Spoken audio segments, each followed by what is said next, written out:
Good morning, folks. It's Friday. Back at the smelling bar. I wanted to go back over the Misk Tahara again because this particular fragrance, I don't think I really did much justice on the last video. I just talked a little bit briefly about it.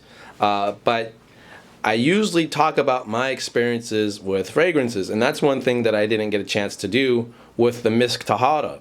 And this particular fragrance, I was introduced to it when I was back in San Diego, and there was a brother that came to me and he said, "Have you ever tried Misk Tahara? Are you familiar with white musks?" And I said, "No, I've never tried this one." So he pulled it out and he gave me a try of it, and he was telling me, yeah, you know, it's from the deer. It comes from the deer. You know, like the musk comes naturally from the deer. And I hate to burst the brother's bubble, but the real deer musk is that real dark, nasty, like pungent smelling stuff. It's not the white musk. Nevertheless, this one is it's just one of those fragrances that it's a one-hitter quitter. You know what I mean? One of my associates, he calls himself Dr. Smellgood here in the surrounding area. He sells this stuff in the flea market, and I swear it never fails. I mean, every time he samples it out, the customer is just like glued to it. It's just a real clean fragrance. It's really sophisticated. You just can't help but to love it when you smell it. You know, I had one guy try it on, and he told me, he said, "Man, this one," he said, "I like this one a lot more than the white oud." And white oud is probably like one of my biggest sellers. My son, you know, he likes my oils. He likes all the oils and everything. He's like, "Oh, that smells good. That smells good." You know, every time I put something new on him, he says, that smells good." This is his favorite one. This is my son's favorite fragrance of everything that I have. This is one of my top favorite fragrances, along with the white oud. Okay, as you can see, like the more expensive, or should I say, the more like high-end fragrances, I have them in the more decorative bottles, right? Because you just got to dress it up right, you know. I always tell guys, like, you know, you can't sell a high-end fragrance, right? Like, I'll give you an example. Let's say, for instance, if you have something like a thick, dark oud, artisan, handcrafted oud. And oud, pure oud, is worth more than gold, right? You can't have something like that in something like a roll-on. Why? Because people are going to look at it, a $1,300, $1,500 oud, or let's say a $1,700 oud, which, you know, you can get a 10, 12 ml for, and easily $1,500 in this size right here, this little roll-on. If you put something like that in a little roll-on, people are going to mock it, they're going to laugh at it, and they're going to be like, "What? You want to sell me a $1,300 oil?" I don't think so, and they're not gonna understand. All right, pure oud is worth more than gold. So you gotta dress it up right.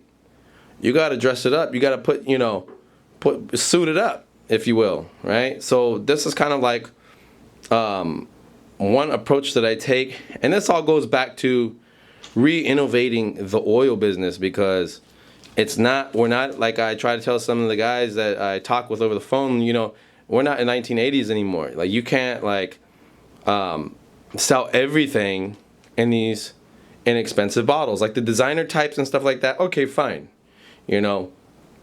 But when you're talking, you're getting fragrances that, you know, you're buying wholesale for $300 a pound plus. It doesn't make any sense to put them in a roll-on like this. You got to dress it up. You got to put them in nicer containers or display containers. And then when you resell them, you need to have them in something with like a gold cap, right? Or some kind of fancy bottle that's going to make sense, right? So we're switching over to some of the more decorative bottles, which someone, when they look at it, they can appreciate it, and they're actually going to want to give it away as a gift. So I tend to go off on my tangents. I really wanted to focus on the Misk Tahara again. But this one right here, Dr. Smellgood. He says, I have a PhD in smell good. He's got the, he wears the lab coat and stuff like that when he's mixing up his fragrances and stuff like that. This one right here, man, I'm telling you, this is one of his staple fragrances. His customers love the Misk Tahara, and just like I said, every time he puts it on someone, that's it. That's all she wrote. And I gotta get with him because he does really good with mixing up the different fragrances.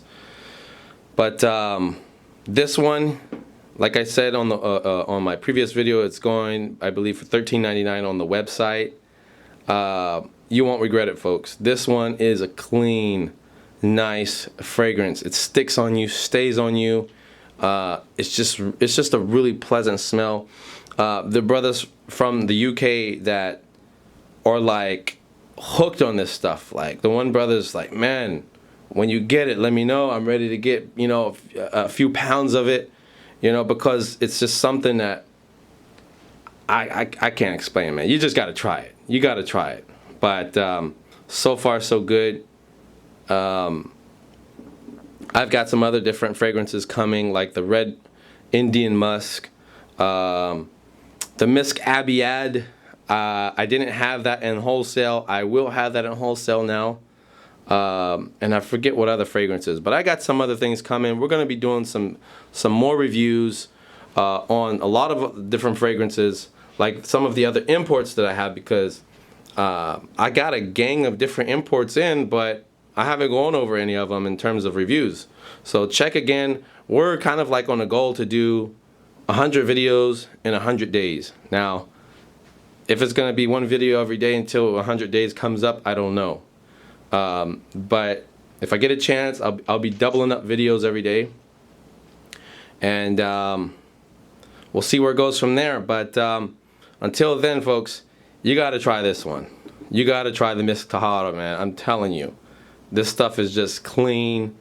It's rich. It's sophisticated. It's addictive. There's no way you can hate this fragrance. It's just like, it's that good. Okay. It's a really good smell. So check it out. Click the links below. Contact me. If I don't answer or pick up, it's probably because I'm fulfilling orders. If that's the case, I always check my email, so you can click the links below as well. My email and contact information is down below. Take care.